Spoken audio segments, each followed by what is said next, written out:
What's going on, everybody? This is Dave from Arriving on Scene. I'm here with Wayne from Fade from New Jersey. How's it going, Wayne? Good man, how you doing, man? Doing great. Really appreciate you coming on. Let's dive right into it. So, when and how did Fade form?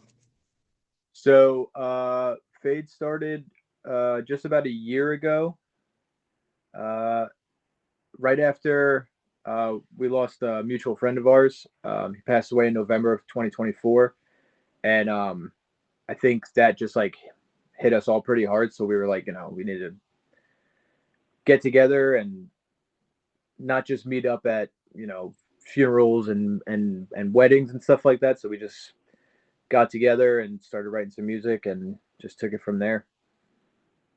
Short, simple, right to the point. I love it. Yeah.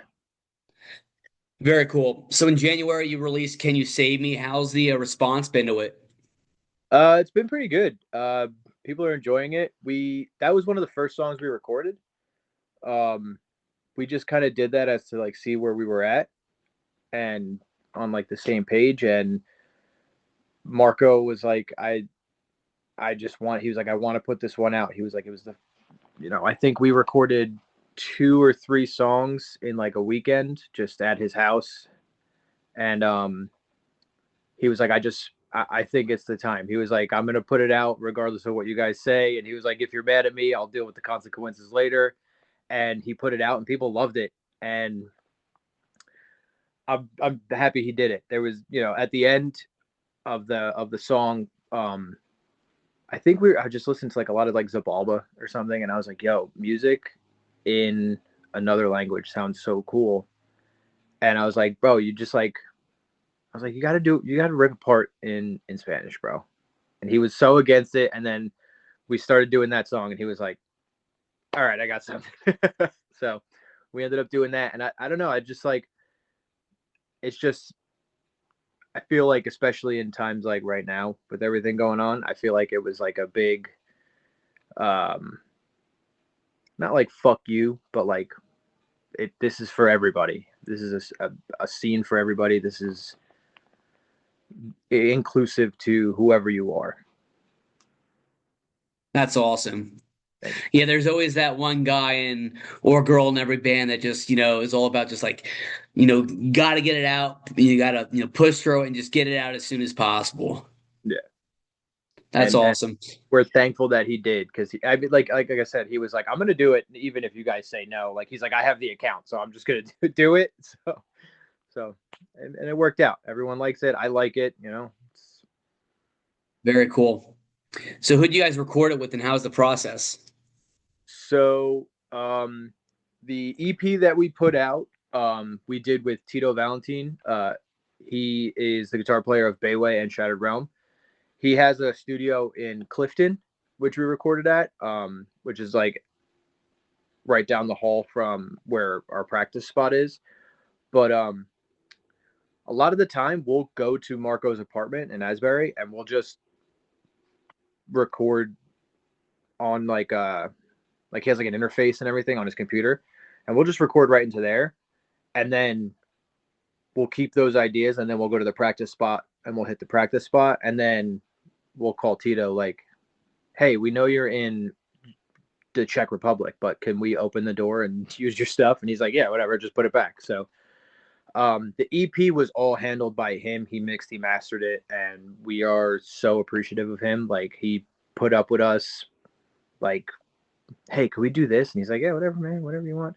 But like the singles and stuff were mostly we just broke them up wherever we could meet because like Eric, the drummer of Fade, during the week works like his like super career job, and then on the weekends he's been working at Porta for like years, which is a bar, and he just like always works and like randomly he'll be like, hey, I'm off, and we're like, all right, we got to go practice or we got to go record. So like we'll just bring him the songs without drums, and he'll listen to it for like the first time and then record, which is insane. And he's just so good. He like locks in. He listens to it once or twice, locks in, and it's just done. So Those drummers, man, I'm telling you, they're just naturals.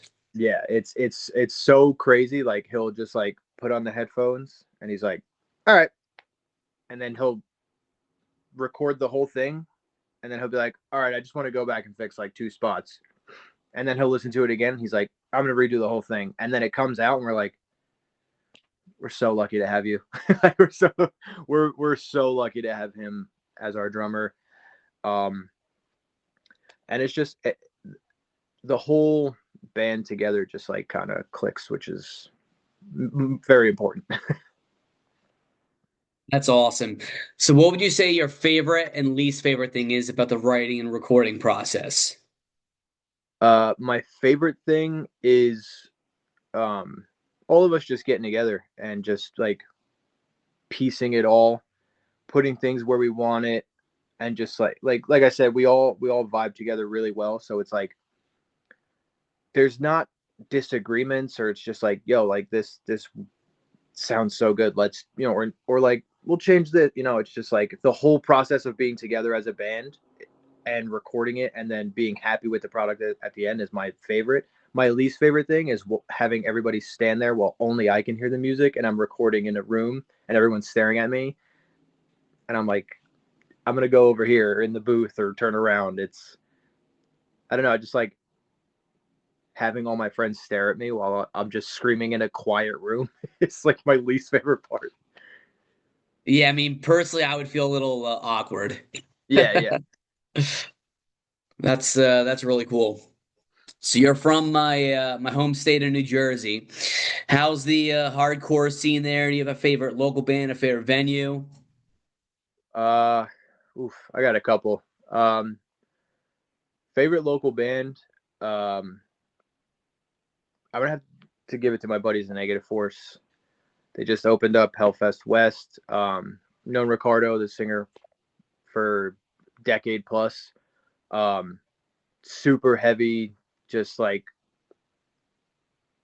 punch to the gut, just hard shit. And he's doing most of the shows here in Jersey. Like we have Cinco de Mayo, which is a little taco restaurant spot that somehow, one way or another, he got the guy to just go along with it, and now the owner of the place loves it. He wants everybody there all the time.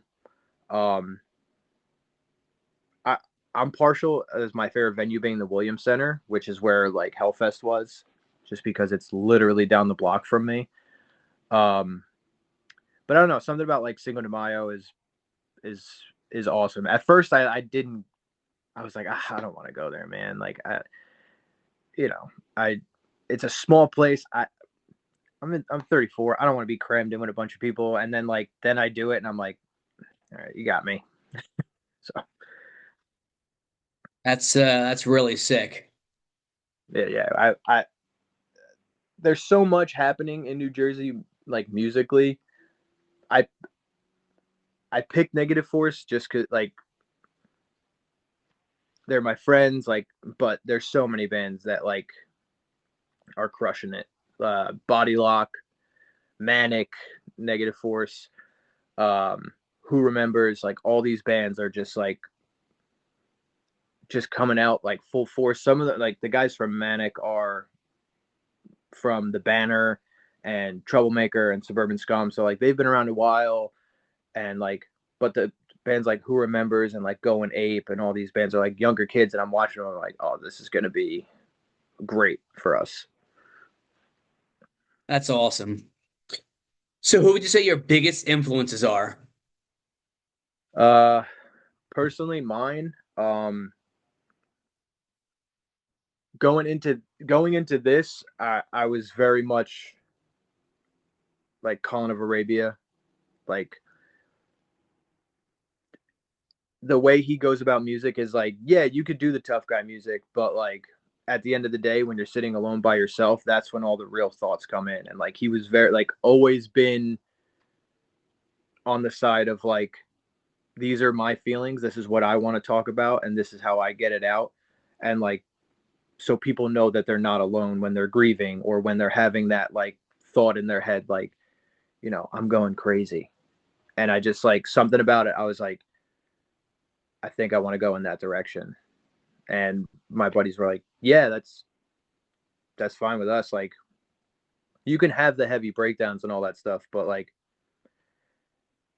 something about fast, like emotional hardcore was like what we all agreed on. I think at the time of like losing our friend Joey, had to do a lot with that. It was like, we're gonna put everything into this. Yeah, I'm definitely feeling very motivated right now. That's rad, dude. Thank you. So now I'm gonna ask you some non-music questions. It's a good way for me to get to know you. I did this with all the other bands. You ready to roll? Yeah, man. All right, first one, favorite video game. Oh man. Okay. So 100% tie between the Metal Gear Solid series and The Last of Us. Metal Gear Solid, just because it was nostalgic and it was like the coolest game growing up. Like, dude's a spy for the shadow government, which like it's like at the time you're like, oh, this is crazy storyline. And then The Last of Us, because I had taken a break from video games for a really long time, and then I saw that on like the E3 channel, like the old video game channel, and I was like, oh, that's like different. And I bought a PlayStation 3 just to get it. And the opening scene of The Last of Us, when like the outbreak happens and all that, I was like emotional as hell, and I was like, I'm gonna love this game. And then I beat it like 400 times, and I downloaded it again to my PlayStation 5. Same with Metal Gear Solid. So Heard a lot of good things about the Last of Us. I'm gonna have to quit slacking and start playing it. yeah, you're definitely gonna have to play it. It's just like the whole mechanic of the game is insane. It's fun. Like I won't play it for a while, and then I'll go back to it, and I'm like, got me again, man. I'm just hooked. That's how it is with me and Tony Hawk. Oh yeah, absolutely. Very cool. So if you were stranded on a desert island, what three items would you want to have with you? 3 items. Um, shit. Sunglasses, hat, because I'm bald and I don't want to burn my scalp. And do people count, or is it just me? People count. I'll bring my wife. Yeah, I think that's a good pick because otherwise, I think your wife would really give you a hard time for it. Yeah. You're like, oh, you're out there stranded? All right. Just wait till you get home. Game over. You're you're screwed. That's awesome. So if you had $1 million and you could donate it to any charity, which one? Oh man.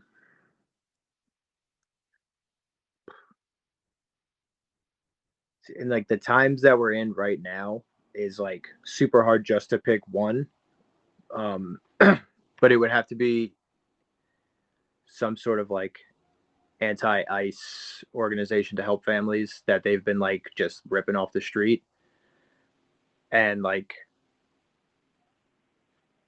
if I could split it, if that was a possibility, I would also donate it to like Palestinian children, because dude, regardless of like anything in the world, like it's terrible what's happening over there. And like, I have a daughter, and I can't imagine in my head like someone hurting my daughter, and just like for like bogus.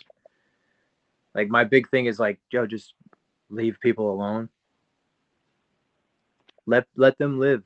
They're not doing anything. They're just trying to live their lives, and you're killing kids. And it's just like, I don't know. It's just like, that's a whole nother conversation. But between those two, you know what I mean? Between those two, charity, like any whatever charity can help fix or remedy those two situations, happily.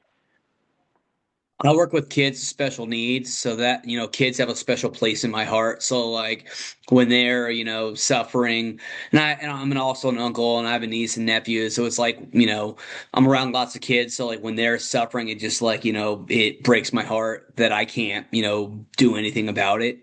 Yeah, 100%, man. Like I said, I couldn't imagine someone dealing with what these people are dealing with, like on the daily, like having to like just continuously look over my shoulder and just like deal with that. I couldn't imagine. Like my daughter does something minimal and gets hurt or gets teary eyed, and it destroys me inside. So like seeing all the stuff happening in the world, it's just like it's it's like gut wrenching. For sure. All right, last question. What are some places in Jersey near where you guys are at where visitors should check out? Um, where people should check out. Let's see. A little bit away from me, but like I said, Cinco de Mayo, cool place. Great food, even if you're not even going there for a show. Food's good. Um, what's the other one? Most of these are gonna be food based. I'm a food guy. I don't, um, baklava lady. Uh, my buddy Sean was making some desserts there, some shortbread cookies and stuff like that. Veggie Heaven. Veggie Heaven is the goat. It's the best. It is all vegetarian and vegan, like Chinese food. And the dudes from Manic go there all the time. And my buddy Sean, who sings in Manic, he'll text me. He'll be like, "Guess what I got?" And I'm like, "You drove all the way up on my house and didn't tell me you were getting Veggie Heaven?" He's like, "Yeah, sure did. I got it twice today." Sorry, So dude, but food comes first. yeah, yeah, exactly. Don't take it personal. Yeah, yeah. And then just like I don't know, like the mall. I guess I don't know the American Dream. Like if you want to just go look at stores, I guess I've been in there a couple times. I get too overwhelmed. There's too much going on. So the next time I'm back home, we'll have to hit up those food spots. Hell yeah, bro. Absolutely. I'm getting really hungry now. I Yeah. appreciate it. I was like sitting out there. I was like getting ready to like eat, and my wife Ariel's like, "It's 8 o'clock." She was like, "You have to go," and I was like, "Oh my god!" I was like, I didn't realize how late it was. So I'm like running around the house. I'm like, "All right, let me put my contacts in so I can like see what I'm doing. Let me, And she's like, "You never have a sense of time." I'm like, "No." I'm like, I get home from work and the time is irrelevant. I just like until I fall asleep, I'm just like running around like a madman. I feel like it's a New Jersey thing Yeah, yeah, 100%. because Like, I'm the same thing. Same yeah, same exact thing with me. once the work pants and boots come off, and like I'm just like trying to relax, which I'm usually like wrestling with my daughter or doing whatever. Like I put her to sleep, and I was like, all right, I'm gonna eat a little bit, watch Love Is Blind because I'm obsessed right now because I'm locked in and I can't stop watching terrible television. And she's like, it's 8 o'clock, and I'm like, oh my god. But yeah, Time flies when you're having fun. exactly. Well, I really appreciate you coming on and chatting up a little bit, and the support means the world to me. Yeah, man, thank you. I'm glad you checked out the music and you wanted us to come on here and talk about it and just get to know each other and we support it, man. I love it. It's new to me, I've never done this before, so it's pretty cool. Well, Appreciate it. the new song absolutely rips. You should be super stoked. Thank you. And we got some new ones coming. We're locking in. We're trying to do the best we can. So we're gonna hopefully by summer we'll have a couple more songs out together. Right on. So for the people that are going to watch this interview later, where can they find you guys at? Um, we have music on Spotify, Apple Music, YouTube Music. Uh, we might have Bandcamp. I'm not sure. I know you just iHeartRadio. We just like you know spread it as far as we can get it, just so we can put out what we love and hope people respond back to it. But yeah, like the major streaming services were on there. We'll do what the man says. Go to the websites, listen to the music, buy vinyl, buy a CD, buy a shirt, support local music. Wayne, you guys are absolutely destroying it. Keep up the sick work. Thank you, man. Appreciate it. Have a good one. Of course. I hope you have a great night and we'll chat soon. Absolutely, man. Thank you.